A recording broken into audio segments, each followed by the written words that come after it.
So hello students, welcome to VSK। I am Saurabh. तो चलिए शुरू करते हैं। तो स्टूडेंट्स, आज की जो वीडियो होने वाली है वो क्लास 9th में बायोलॉजी में chapter 2 that is cell the fundamental unit of life की होने वाली है। तो आज इस वीडियो में हम सेल के बारे में कुछ चीज़ें डिस्कस करेंगे। तो सबसे पहले कुछ बेसिक कंसेप्ट डिस्कस कर लेते हैं। जैसे कि सबसे पहले हमारे पास है cell the fundamental unit of life.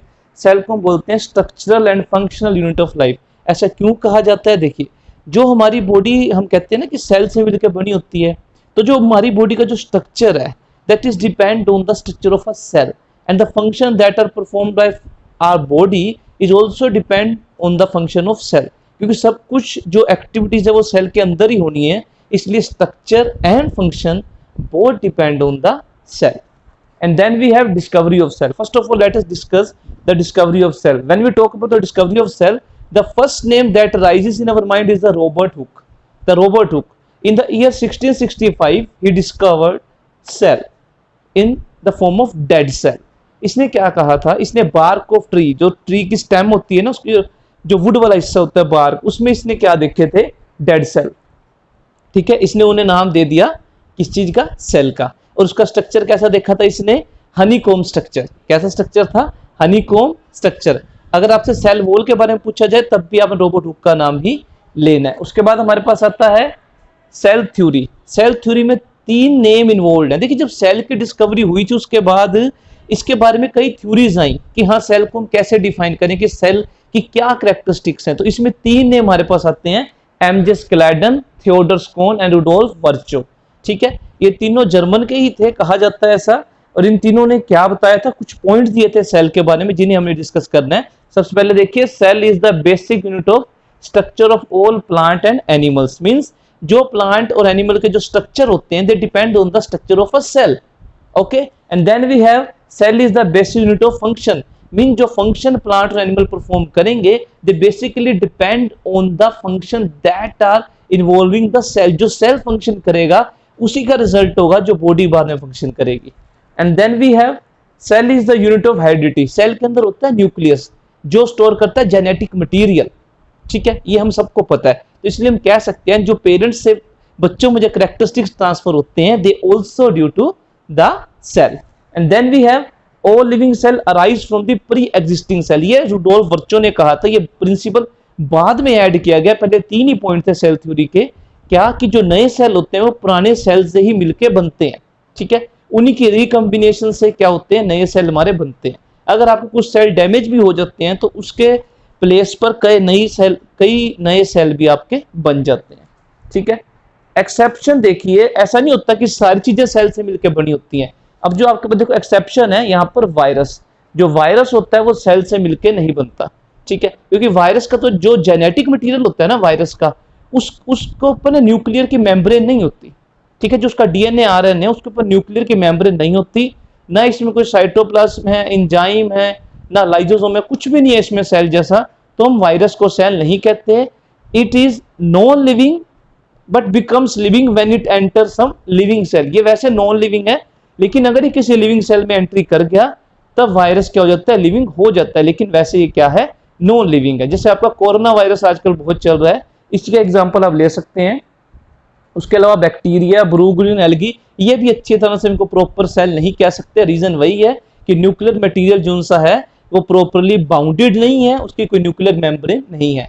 Then we are going to discuss the unicellular organisms. देखिए, unicellular, uni means one, single cell organism. Means हम ये भी कह सकते हैं organism in which single cell can perform all the functions of the body.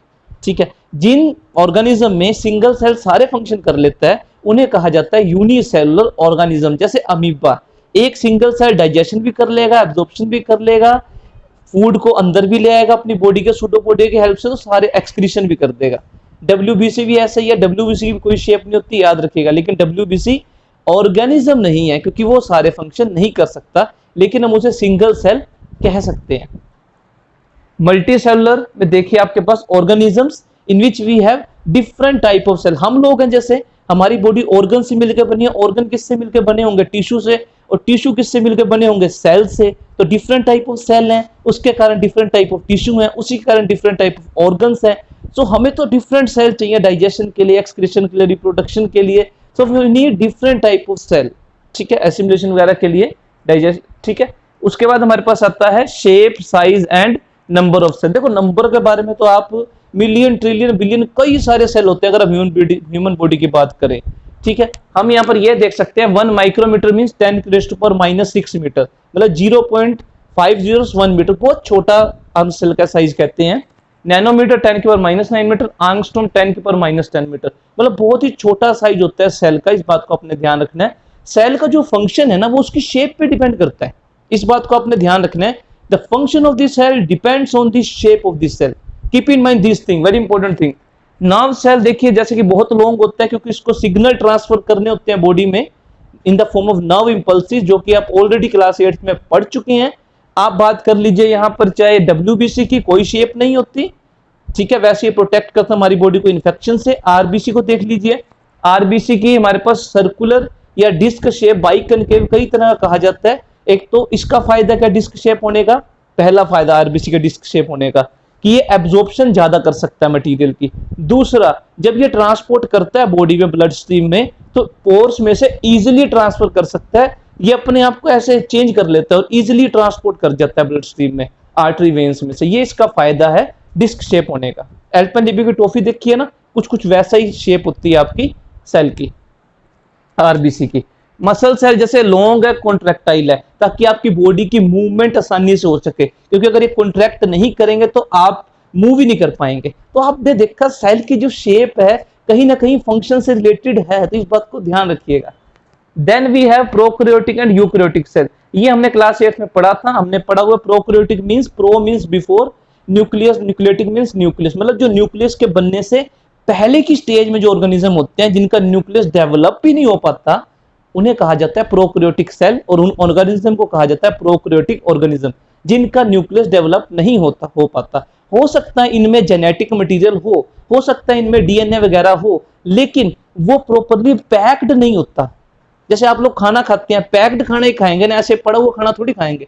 तो ठीक है, तो यहाँ पर न्यूक्लियस की वेल डिफाइंड नहीं होता। सेल लैक्स न्यूक्लियर मेम्ब्रेन नहीं होती न्यूक्लियस के चारों तरफ। आप इसको ये भी कह सकते हैं कि न्यूक्लियस ही नहीं होता, ठीक है। तो उनका देखिए ये प्रोकैरियोटिक सेल मैंने बनाई है, सेल वॉल है, प्लाज्मा मेम्ब्रेन है, राइबोसोम, प्रोटीन बनता है। आगे हम डिटेल में डिस्कस करेंगे। बनाया सिर्फ इसलिए है ताकि आपको मैं ये पोर्शन दिखा सकूं। जो आप ये पोर्शन देख रहे हैं ये है न्यूक्लियर मटेरियल, ये इसको बोला जाता है न्यूक्लियोइड, क्योंकि यहाँ पर कोई वेल डिफाइंड मेम्ब्रेन नहीं है, ठीक है, मेम्ब्रेन बाउंड नहीं है ये, इसलिए इसको प्रॉपर्ली न्यूक्लियस नहीं कहा जा सकता। राइबोसोम प्रोटीन बनाते हैं, बाद में बताएंगे। प्लाज्मा मेम्ब्रेन भी आप जानते हैं, 8 में आप कर चुके हैं। सेल वॉल सबके बारे में डिटेल में डिस्कस करेंगे। ये फिम्ब्रे है, ये हेल्प करते हैं मूवमेंट में, मोटाइल होते हैं, खाने को अंदर लेके आने में हेल्प करते हैं, ठीक है। यूकैरियोटिक सेल कौन से होते हैं? जिनका ट्रू न्यूक्लियस होता है, बाउंडेड बाय न्यूक्लियर मेम्ब्रेन, जिनका न्यूक्लियस वेल डिफाइन होता है, उसकी मेम्ब्रेन भी होती है, एक बाउंड्री होती है, कवरिंग होती है, जिसके अंदर जेनेटिक मटेरियल स्टोर रहता है, ठीक है स्टूडेंट्स। इसको हम डिटेल में भी डिस्कस करेंगे। कुछ ऐसा डायग्राम होता है प्रोकैरियोटिक का, आप देख सकते हैं, न्यूक्लियोइड बोला जाता है इसके जेनेटिक मटेरियल को, प्लाज्मा मेम्ब्रेन है, सेल वॉल है, ठीक है, ठीक है students. So I hope you like this video. This is only just an introduction part. After that जो टॉपिक्स होंगे उसमें सेपरेट डिस्कस करेंगे अपने वीडियोस में in the detail. So thank you for that.